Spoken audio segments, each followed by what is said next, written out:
Good morning, you fantasy football degenerates, all you people out there watching right now this early Monday morning, 9 a.m. on the East Coast. We had a somewhat of a weekend, I would say, for fantasy football. We're going to go through everything, all the studs, all the duds, all the everything in between. So stay tuned. We're going to talk all that stuff. And plus we have two Monday night football games in a row. Someone at ESPN or the NFL thinks this is a good thing. So we'll go over that as well. In the meantime, make sure you guys grab your coffee on the other side. Make sure it's cold. Make sure it's not too sweet. A little bit of cream. All right, man, let's get this thing going.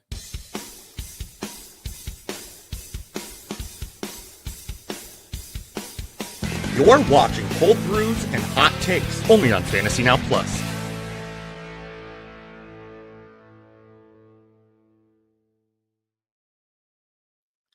Good morning, my peoples out there on this beautiful Monday morning. Yes, I am coming to you this morning from week 7. We have a lot to get through. A lot of players went off this weekend. A lot of players did not go. Well, they went off the field, as in were benched. We'll get to Bustin pretty soon. I'm not going to spend too much time on Bustin Fields, man. It seems like I'm a broken record at this point, and I'm tired of talking about it. But guys, we are in the halftime portion of our season. It is week 7. We're heading into the next week. Therefore, most fantasy seasons end week 14. Of course, the playoffs go 15, 16, and 17. And if you're a lunatic, you do play week 18, which I hope you don't. I really hope you learned your lesson. If you were new to fantasy and you did play week 18, it's ridiculous. So, yes, we are at the halfway point. It's time to get our ducks in a row. Are we a contender? Good morning, Zach. Or are we a pretender? Do we need to make moves, or can we sit here with our team? Are we sitting 3-4, 4-3, and are we comfortable with our teams? It is time to actually make that move. A lot of people don't play that way. A lot of casuals. You'll see a lot of your work leagues or your home leagues where the team at the bottom, he's 1-5 or she's 1-5, and they just don't want to move off of Justin Jefferson for any reason. They don't want to move off of their top superstar. They want that top superstar to sink with the ship. Trust me, I know. And then there's the teams like myself who are super stacked, or like yourself, who's probably watching right now, who are super stacked, trying to stay afloat, trying to avoid the injury bug. None of your players were injured. You didn't roster Puka. You didn't roster all these guys who were just missing time, who are essential roster members of yours. You were very fortunate. I'm in that boat in one of my leagues, very deep. I just got Rashi Rice back. I'm sure a lot of you guys got Rashi Rice back. And if you listen to me, because I was live Monday, Tuesday, Wednesday, Thursday, Friday. I was live every day last week, and I was banging this table right here that Rashi Rice is going to put up numbers this week. And he is the biggest waiver addition or biggest trade acquisition that your team could possibly have all season, because he's going to continue to have top 10 weeks, week in, week out for the rest of the season. I said that, and he did. Came off with 7 catches, 42 yards, and 2 touchdowns. We want to get that yardage up, but again, heavily targeted more on Rashi Rice as we continue. So yeah, man, my whole goal for the rest of this week and the rest of the season is to prepare you for the playoffs, because now we know who's good in your league. And now we know who's bad in your league. So we're going to talk about different strategies throughout the season to exploit those bad teams, how to get those players onto your team, how to avoid injury bugs, and maybe possibly set yourself up for the future, just in case the injury does happen to you. We'll try to get that done, not with this show particular, but throughout the entire season, whether it be here or on the Showdown show or on the Friday show or on the waiver show. I'll be here to help you out through the whole season. So the best way to do that is to make sure you follow us everywhere on Blue Sky, Twitter, Instagram, any social media account, TikTok, Fantasy Now Plus. Make sure you join our Discord, chat.fantasynowplus.com. If you're watching over on the Fins Talk Sports Network, make sure you come over here, Fantasy Now Plus, on the YouTube site. Hit that subscribe button. We're here live every single day of the week. And for anything else, please, you can go ahead and just join that Discord and message us any time of the day or night. We're always available for you. So, all right, Cream of the crop. Cream of the crop. Who was awesome this week? But before we get to the who was awesome this week, we always like to talk about the injuries. Of course, not much this week. Some big injuries, but not as much, not as crucial as they were in the past. Bryce Young went down with an ankle injury. He was replaced by Andy Dalton. Again, follow throughout the week. It's Monday morning. We don't know much right now. Jaden Daniels with the hamstring went to the blue tent, gave his mom a thumbs up. Again, we don't know much for now. Marcus Mariota did step in there. He has played well this season when he has had to play. Kendre Miller left the Saints game with a knee injury. Keep that open right there. Cole Kmet left the game with a back injury. Where's Loveland? Waiting for Loveland. We're all waiting for Loveland. And Darren Waller left the game with a pectoral injury. Not good, especially if you're a receiver and you need to raise your hands to catch a ball. Not good with the pec, so ungood right there. Those are your injuries for the week. So we'll get more deeper into that in the waiver show tomorrow with Charlene at 12 o'clock. All right, here's who balled out this week, which you know. I'm not going to go through everybody. I don't have time for that. If I went through every single person, I'd be here for 5 hours. So let's make it pretty quick. Bo Nix rushed it yesterday. Quarterback won 40 points, dropped a 40 burger. That was one of the most wildest finishes not of all time. Come on, we've had some great finishes. Stephon Diggs in the playoffs. We've had that Seahawks debacle where the referees were holding out and that nobody knew if that was a touchdown. We've had some crazy finishes, right? The Green Bay Packers with that onside kick with that tight end who couldn't catch the ball and the Seahawks got the ball. There's been a lot of finishes, but this one is crazy because the Broncos were down big. I believe down 20 points going into the fourth quarter. And Bo Nix willed his way against the New York Giants. But then on the other side, Jackson Dart didn't back down. He also answered with his own rushing touchdown. So it was two young quarterbacks going at it head to head. In the final 2 minutes of that game, it was phenomenal television. Bo Nix did get the upper hand. He did finish the game 27 for 50, 279 yards, and 2 touchdowns, no interceptions. Also had 2 touchdowns on the ground. So Bo Nix is finally, I wouldn't say finally proved himself this season, but there was a lot of people worried about Bo Nix's production, and he did get it done against the New York Giants this week. Jackson Dart on the other side. He's the quarterback 22 right now in fantasy, but I just want to let you guys know since week 4, he's been averaging 22.6 points per game. That's when he took over. He did play in the games weeks 1 through 3 just as fill-ins, so those count towards his points per game and his quarterback ranking. But since he got the starting role, Jackson Dart is the quarterback 4 in fantasy football. Jackson Dart is a menace. Jackson Dart has all the swag. Him and Scat both have just taken New York as it's insane how they've turned it around. If you look from last year and the year before, and even the year before, you had Saquon Barkley and Daniel Jones. They couldn't get much done. It was a disaster of a franchise.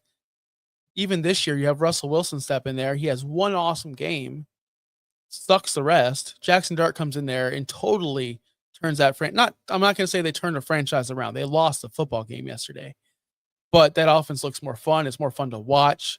3 touchdowns yesterday through the air, 1 on the ground. His lowest rushing yardage on the season, of course, because I did gamble on my Hard Rock app here in Tampa Bay. I'm allowed to gamble legally on the Hard Rock app. Of course, I took his over on the yardage rushing, and of course, he didn't hit it for the first time ever. So that's just my luck betting, but better days ahead for Jackson Dart on the ground because they do like to get him design runs. He was awesome this week as well. So for the quarterbacks, they stole the show. Yes, there was great quarterback play throughout the whole week. I'm not going to go through them all. You can go to Fantasy Pros or any other site to check that out. But these two right there, in a game where it was tight and close, but in some parts the game was a blowout, both quarterbacks performed. Both quarterbacks overperformed, I would say. People were scared about Dart because he was playing Denver. I wasn't that afraid of it because, again, if you heard it once, you heard it a million times. I will always say this.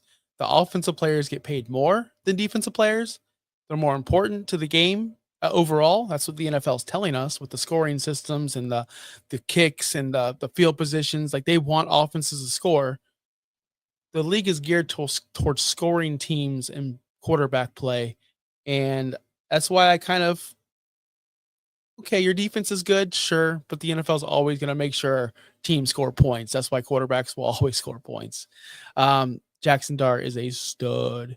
Speaking of studs, I think I had this guy ranked number 1 at the running back position this week. Quinshawn Studkins, as I've turned him here. He's the running back 3 this week, scored 26.4 fantasy points against the Miami Dolphins. It was a bad weather game. It was horrible, rainy, windy, ungood for the passing. So those two quarterbacks definitely struggled, Dylan Gabriel and Tua. Tua, we won't talk about him. More on that on the Finns Talk Sports Network, because let's just say Tua, everyone needs to go. But Studkins, he's been the running back 10 since week 2, since being the starter, since signing with the team. He's been the running back 10. He's averaged 15.3 points per game, and that's better than Saquon Barkley and Ashton Genty. Studkins, I'll say his real name. Judkins is going to be, in my opinion, a running back you want to roster, not just this season, but for the rest of his career. I see him and I see burst. I see athleticism. I see elite talent. I see that he's better than everybody else on his football team. I see him running around circles, everybody else. They put in Dylan Sampson, who I do like, and he's a good running back, and he can get the job done if needed. But then you put Judkins in there and you go, oh, okay, that's why they wanted to sign him so badly. That's why they needed to get him here. He's just on a different level. And he's going to be the running back to roster moving forward, obviously. We know that. But to put him on the same level as an Ashton Genty, who was drafted 101 in your dynasty leagues in first round in most of your redraft leagues, that's an interesting question. Pudge on our Friday show, asked me who has more fantasy points the rest of the way between Scadaboo and Genty. And I said, neither. It's going to be Judkins. He didn't let me give that answer because that wasn't the question. But I still believe that Judkins is going to be the best rookie running back out of this class and for this season. Genty, he's got to get it done against tough teams. And yesterday, he just did not. Very ungood performance from Genty. Very great performance from Scadaboo and Judkins. Love to see the rookies step it up. This guy's not a rookie. This guy's been around for a very long time. He's probably one of the best running backs of all time. I heard that he tied Marshall Faulk in most 100-yard games plus 70-yard receiving games with last night's performance. Christian McCaffrey, I'm talking about. He tied Marshall Faulk, which Marshall Faulk is an all-time great at that stat. He's the running back 1. This is the first year that CMC has been on this elite level where I wasn't in on him. I poo-pooed him. I did not want any part of him. I didn't want any part of the CMC sweepstakes, I guess. And it looks like I lost. He's averaging 26.7 fantasy points per game. Clearly on top of the world. He can do no wrong. 129 yards yesterday, 2 touchdowns, 7 catches, 72 yards on 8 targets. CMC, if you're still worried about him being injured or whatever it may be, it doesn't matter. Where you drafted him, 12th, 13th, 14th. That's where he was going, late first, early second. He has returned his value tenfold. I'm not going to say he can get hurt now, and then you already got the value from him, but he kind of already did. If you roster CMC and you got him that late, you're already winning. Most likely you're on top of your league. I don't see one CMC manager in the bottom 6. I see them all in the top 6. So good for you guys for picking him out, staying strong with him, and winning fantasy football games, because CMC, I don't see him being stopped this season. I just don't.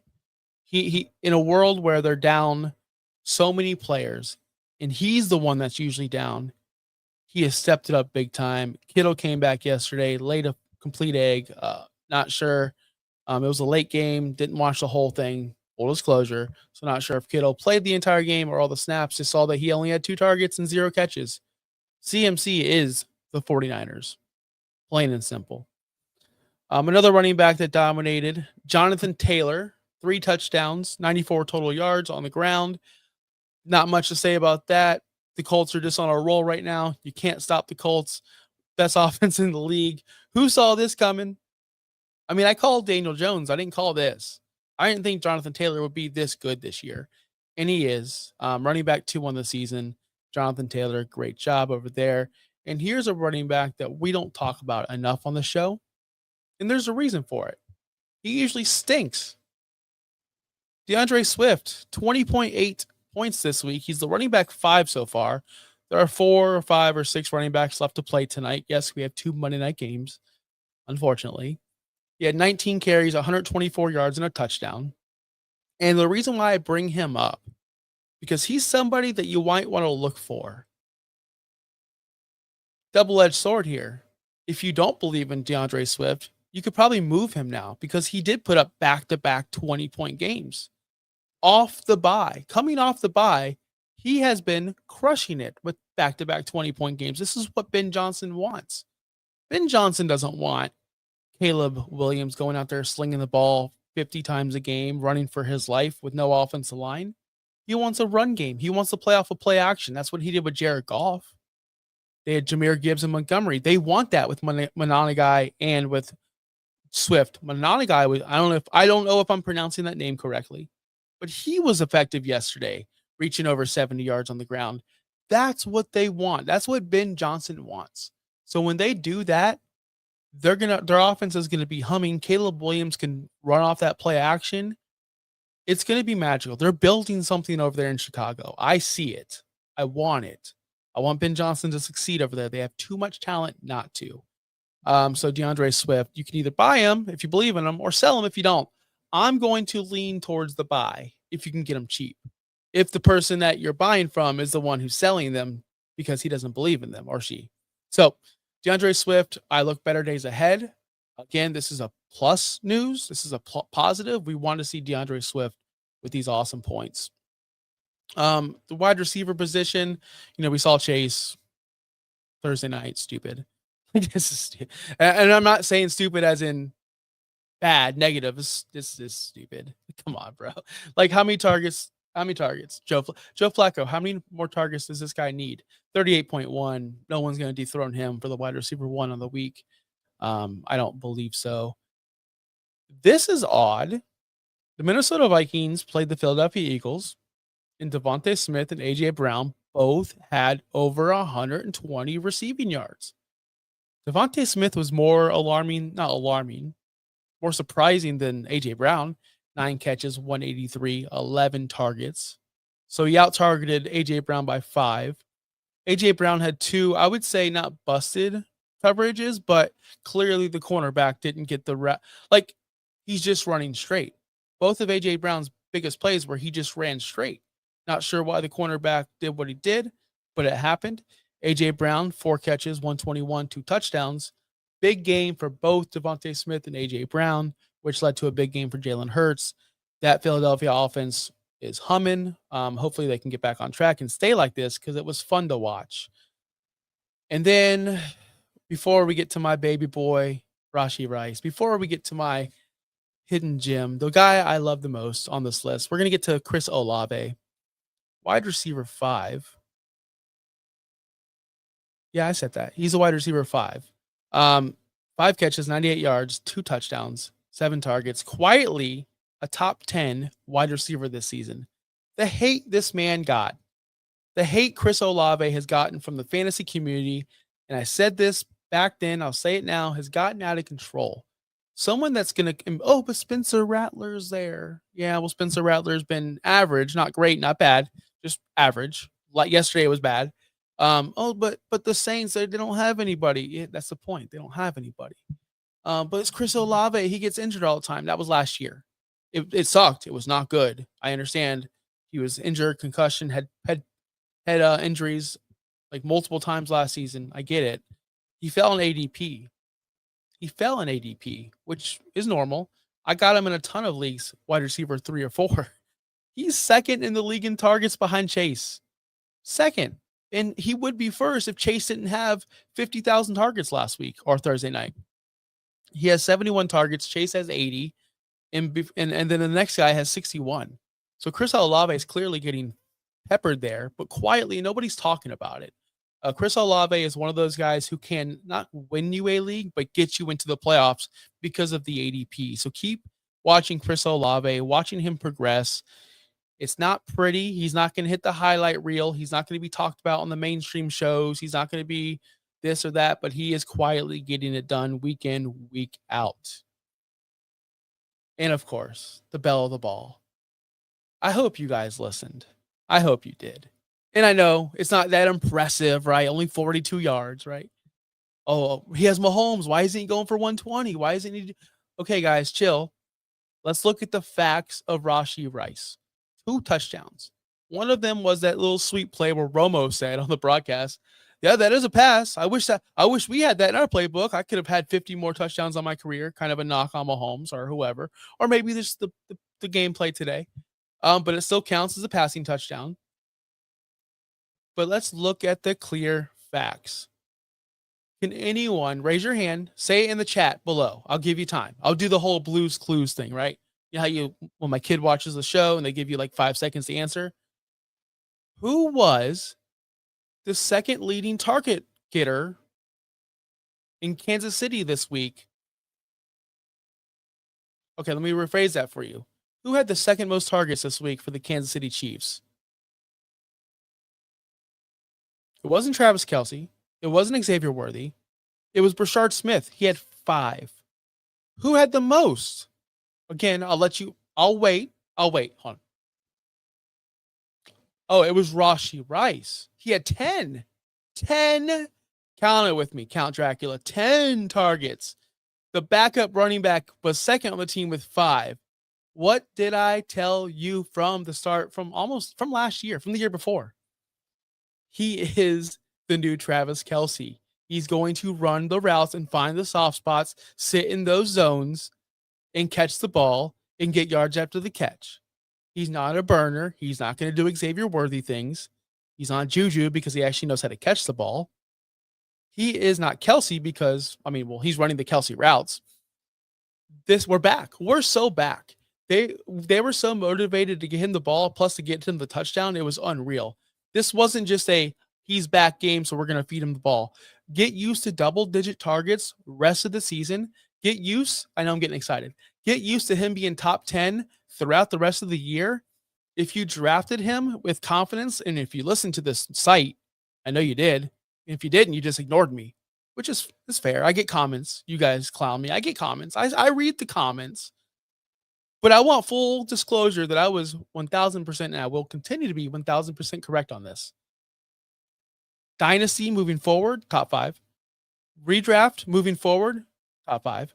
Rashee Rice will surprise everybody and will win people's fantasy football leagues. This is the waiver wire / trade move you didn't have to make. Congratulations. This is fun. I can't wait to see what's going to happen next. Can I end? Am I done? Okay, I'm done. Trey McBride. Cut that, Sean. Where am I at? 23.49, Sean, if you're watching. Trey McBride, Jake Ferguson, Tyler Warren, the usual suspects at the top 6 of your tight end list. Don't need to go through that. McBride's finding a groove with Jacoby Brissett, which is nice. Jake Ferguson is Jake Ferguson, coming with the high school jersey with Dak Prescott. And Tyler Warren is Tyler Warren. They just can throw it to him at will whenever they want. Daniel Jones and Tyler Warren, peanut butter and jelly, peas and carrots, Forrest Gump and Jenny. It just goes together. All right, guys. Those were the greatest performances of the weekend, or the players that I highlighted.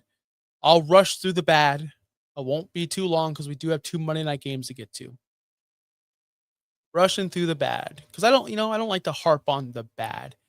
Especially this guy, because it's bad almost every week. And I don't know why he still gets a job, an opportunity. I don't understand why he still can wear a jersey for a football team. Justin Fields. I'm sorry. No, it's Boston. It's Boston. He's quarterback 20 on the season. 20. We didn't draft him that much. We didn't draft him that. But I hear it all the time. He's not good for real life. He's a fantasy quarterback. Quarterback 20. Oh, he doesn't get a shot. Oh, he doesn't have this or that. Yeah, he does. He's had more shots than a Josh Rosen had or a Trey Lance had. Now, I understand those guys were bad. I understand. But he's just as bad. I don't understand. What picture of Roger Goodell does Justin Fields have? What picture, what blackmail, what does he have on the league where he keeps getting jobs? I'll never get it. I'll never understand it. And all the keyboard warriors on the X or the blue sky talking about he's this and that and improve this number, improve that number. I don't see it. I don't see it. I'll never see it because he doesn't have it. He's not it. And then you can go there and you could post your clip of that one throw he made that one time when that one. Sure, post it. Do the clips all you want. But how about you go watch a full game? Because he doesn't got it. And when Tyrod Taylor came in, all of a sudden the offense snapped, looked better, passes were getting thrown. It's just embarrassing how bad Bustin Fields is at this point.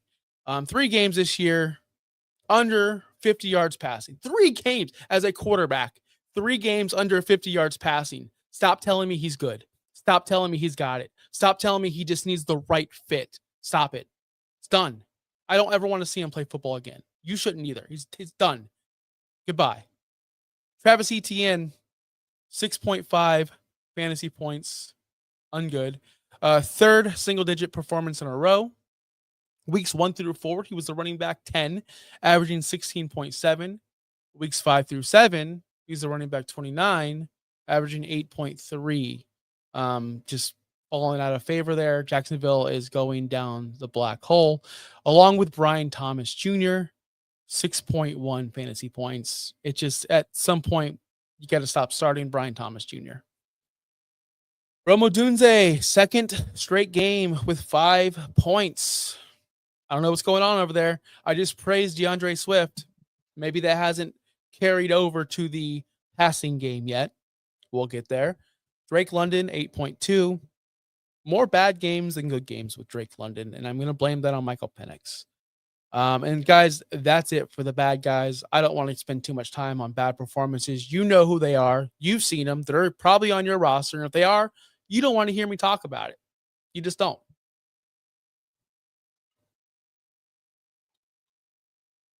2 Monday night games. Tired of it. Tired. I'm tired in general. Just staying up till 9:30 to watch this halftime of the game last night. Tired. I'm tired, people, because we got to wake up early for the London game. We got to do. I'm not gonna complain. I'm really not. I'm gonna get to the facts of the games, but too much of a good thing is too much. I don't want to wake up at 8:00 in the morning to watch football, then watch it from 1 to 4, then from 4 to 7, then from 7:30 to 11:30, and then today at 7 to whatever, then 10 to what. It's too much. It becomes a point where it's too much. And I said this about pro wrestling too. When you have Monday Night Raw, Tuesday night NXT, Wednesday night Dynamite, Thursday night, nothing. Friday night SmackDown, Saturday night Collision, Sunday pay-per-views. It's too much. Let me breathe. Let me think. I'm not a binge watcher. I'm not a person who sits there and goes, "Oh, the new Stranger Things came out. I gotta watch all 10 episodes." No. I'm old. I watch it weekly. I like to think about what I just watched. I don't want to go, "Oh, next episode, not think about what I just saw last episode." No. You don't retain anything that way. It's hard to retain things when it's constant, non-stop. You need to stop and think. Anyway, I told you I wasn't going to complain, and I'm complaining. Detroit Lions will host the Tampa Bay Buccaneers on the early game. The line is currently the Lions favored by 5.5. The over-under is 53, and we do have some injuries to speak about. Some big, mainly on the Tampa Bay side. Emeka Mbuka, questionable hamstring. Thing may play, may not. It's up in the air. I'm going to say that he may play. Mike Evans, questionable hamstring. I can definitely see him going tonight. But again, check your local injury report. Make sure you have your backups. Chris Godwin officially out. Bucky Irvin officially out. All right. Your auto starts heading in tonight. Baker Mayfield, even without his top targets, he's still a freaking baller. He's the quarterback 10 heading into tonight, averaging 21.1 points per game. He's had 12 touchdowns on the season, only 1 interception. Baker has been money. He also likes to tuck the ball down and run and get the job done himself. He's an auto start. Don't worry about it. Even if his guys are out, he'll still find a way to succeed. Amon-Ra St. Brown, he's a wide receiver 5 this week. He's a wide receiver heading into this week or to this game, and that's including players already played yesterday and Thursday. So yeah, still wide receiver 5 with all those players playing. He averages 80.3 yards a game at home this season. It's good for him. But on Monday Night Football, he averages 61.6 yards per game. That's his worst when it comes to Sunday games, Thursday games, Saturday games. Mondays are his worst performances, so we'll see how that goes. Sam Laporta has been good this year, finally. Back-to-back weeks with 6 targets and a touchdown against Kansas City and Cincinnati. He is a tight end 9 heading into tonight, so he's a must-start. Jahmyr Gibbs, is he a must-start? Is Jahmyr Gibbs a must-start? That's a good question. Of course you're going to start him. You drafted him that high. You have to start him. You drafted him in the first round. I know I tell people all the time, take your draft that happened in August, throw it out the window. Jahmyr Gibbs, you're going to start him. He's a superstar. Again, he gets paid, well, the running backs, but offensive players get paid just as much as the defensive players, if not more. They should succeed or they should perform. But he hasn't had 100 yards on the ground all season. And if you look at the running backs, Tampa Bay has stomped a mud hole into him and walked it dry. Bijan Robinson, 12 for 24, ungood. Nick Chubb, week 2, 12 for 43, again, ungood, but it's Nick Chubb, whatever. Breece Hall, 9 for 21, ungood. Saquon Barkley, probably the best one so far, 19 for 43, took him 19 times to get 43 yards, did score a touchdown. Kenneth Walker, probably the best one, 10 for 86. And CMC last week, 17 for 54. I don't know about y'all, but I think Bijan was drafted in the first round. Breece is a top running back. Saquon was drafted in the first round. Walker's a top running back. And CMC is the best player in the world. And Tampa Bay shut them all down. So what's going to be different with Jahmyr Gibbs? Vita Vea doesn't get enough love in the world. I don't think Vita Vea is, just because he plays in Tampa Bay, people don't really talk about Vita Vea as much as they should. He's going to be shutting down the run game for the Detroit Lions, but you must start him because you drafted him. It's just the facts. Rachaad White on the other side, he's the running back 29 going into this week. Small sample size, but since taking over for Bucky Irvin, he's averaged 20.4 fantasy points per game and has been the running back 7. Rachaad White will be active, will be involved. Love Rachaad White this game. The role players. And yes, these are role players. David Montgomery, running back 18, averaging 13.1 fantasy points per game. His yards per attempt are up this season. It was 4.2 last year, up to 5.1. And he's averaging more yards per carry this season. If they get him involved, they get him and Gibbs involved, I don't see much going on, but the Buccaneers are going to be forced to stop the run, which could open more passing lanes to this guy, Jameson Williams. He's like the wild card tonight. He's a wide receiver 44 going into the week. He's kind of up and down. You don't like to start him. He's like a yo-yo player. He's like what I call him, the Temu version of Deshaun Jackson. He's clearly the Temu version of Deshaun Jackson. You don't know if he's going to get 66 yards, 5 yards, 80-yard touchdown, 80-yard drop. You don't know with this guy. In the 5 games against the NFC South, he's only averaged 29 yards per game. 2 of those 5 were against Tampa Bay, where he averages 66 yards a game against Tampa Bay. I'll just throw that out there. So that means in the other games, he just is invisible. Against Tampa Bay, he does show out. Tampa Bay does have a soft defense. I do think they'll be selling against the run. I think Jameson Williams will be able to pop off a big one tonight. He's your wild card for this game. I think he's going to be the one that pops off the 60-yard touchdown. I'm going with that with Jameson Williams. Houston on the other game, the late game, the game I will not be watching. Zero chance I'm watching this game. 10 o'clock at night. Get out of here. Houston at Seattle. Christian Kirk is out with that hamstring injury. No big deal because it's not like they're moving the ball anyway. Nico Collins is an auto start for Houston, but Do we feel comfortable with that? Wide receiver 35 going into tonight. Primetime games at night, though, he does average 6 catches, 109 yards, and 0.75 touchdowns. So he almost averages a touchdown in primetime games.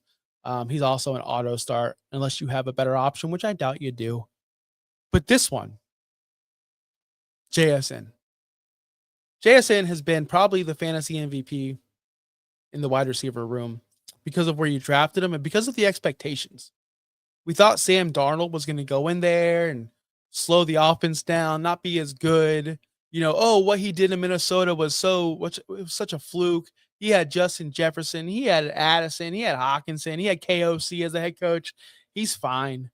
Well, he learned a lot, and he went to Seattle, and he's balling out this year, especially to JSN. JSN's yearly ADOT his career ADOT 6.1 ADOT. I know, right? I'm busting out the advanced stats over here. Advanced. But his average depth per target was 6.1. Now it's 8.7. Now it's 13. I'm sorry, I read that wrong. It was 6.1 his rookie season, 8.7 his sophomore year, 13.0 this year. His yards per catch is at 16.6. Put that in perspective. Last year, Jamar Chase averaged 13.4 yards per catch. JSN's blowing him out of the water in that whole thing. And we all know what Chase did last year. Chase had 127 catches, 1,700 yards, 17 touchdowns. JSN's on pace for 119 catches, 1,900 yards, and 72, and 8.5. He's not even getting the touchdowns. He only has 3 all season. Imagine if he scored touchdowns where he would be. Just imagine that. He's the wide receiver 4 going into this game. I expect him to have a big game tonight. We all expect him to have a massive game every single game. Just imagine if he started scoring touchdowns, what he would be able to do with this whole production. Role players for tonight, Sam Darnold, quarterback 15, 17.4 fantasy points per game. Hopefully this is a big difference between his ghost game, because that's the only thing I remember from Sam Darnold in the Jets was he seeing ghosts on some Sunday night game. He's not seeing ghosts no more. He's doing just fine. Last year at this point, heading into week 7, Sam Darnold was also the quarterback 17, so he's improved. His fantasy points per game are 17.3, which is also improved this season. So Sam Darnold is on the up and up. He's currently slinging it at a 70.8% percentage, which is a career high.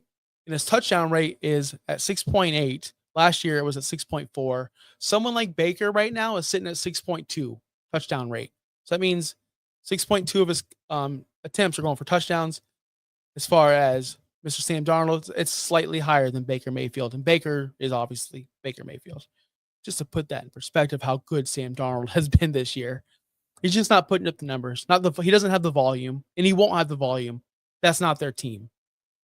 CJ Stroud, quarterback 24, been a big, massive disappointment since his rookie season. I understand. But guys, he's lost Stephon Diggs. Tank Dell may never play football again. And Nico Collins can't stay on the field. And plus, they don't have an offensive line.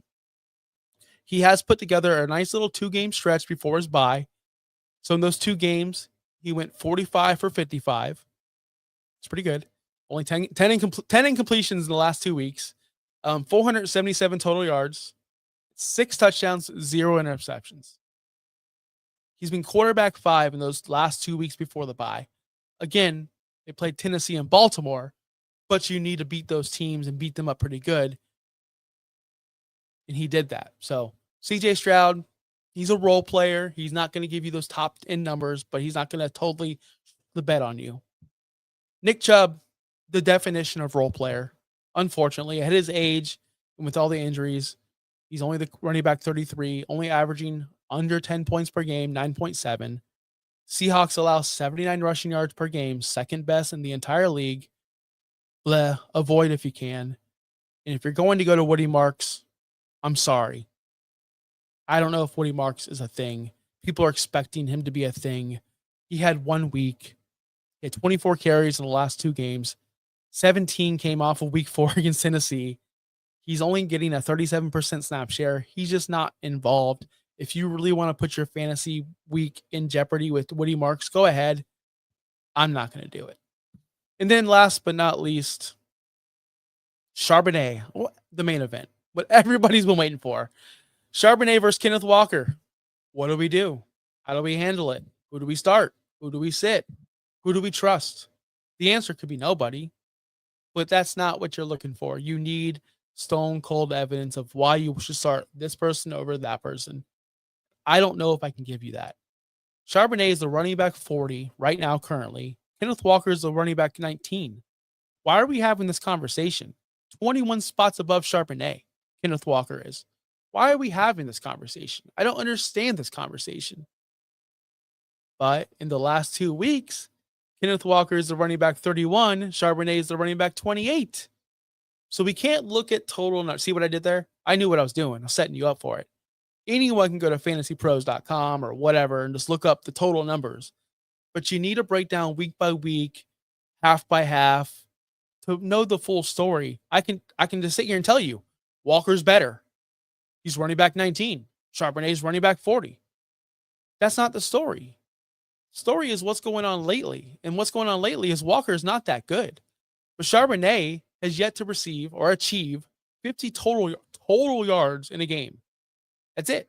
He hasn't had a game with 50 total yards. I don't know how we could trust that.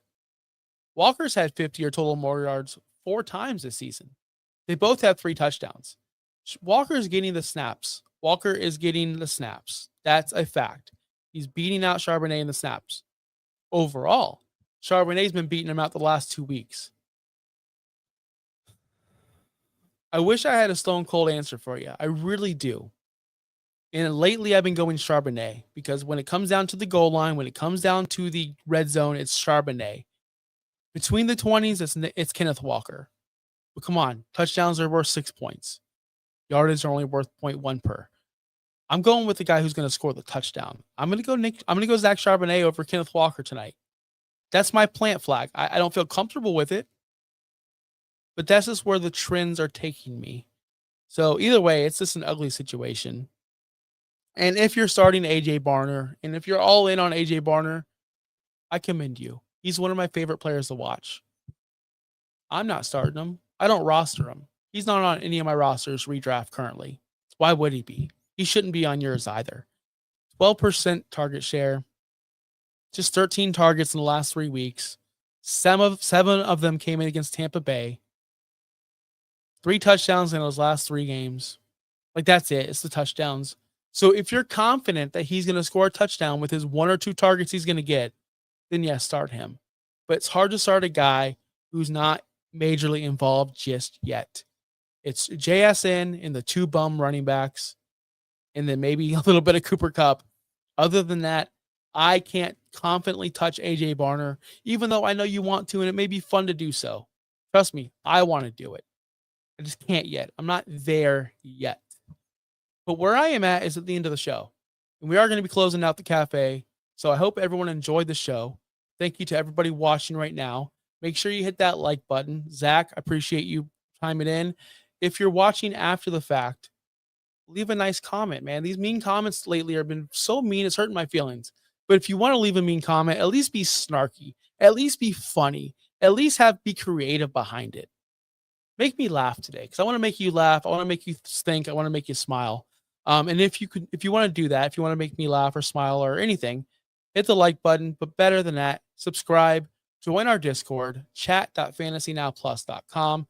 Make sure you visit our website, fantasynowplus.com, so you can find our articles, our rankings, everything you need to know. Go on that website. Ben's Talk Sports Network, great friends of the show. They talk Miami Dolphins football strictly, but they also do professional wrestling, baseball, basketball, anything Miami related. If you're a Miami fan, that's where you want to go. Bobby Melendez and those guys over there do great things 7 days a week. But for more fantasy stuff, please, again, follow us, fantasynowplus.com. And until next week, guys, my name's Josh, and I'm out of here. Peace out. Thanks for listening. Be sure to like and subscribe wherever you watch or listen to podcasts. We'll be back next week for more ways to win your league.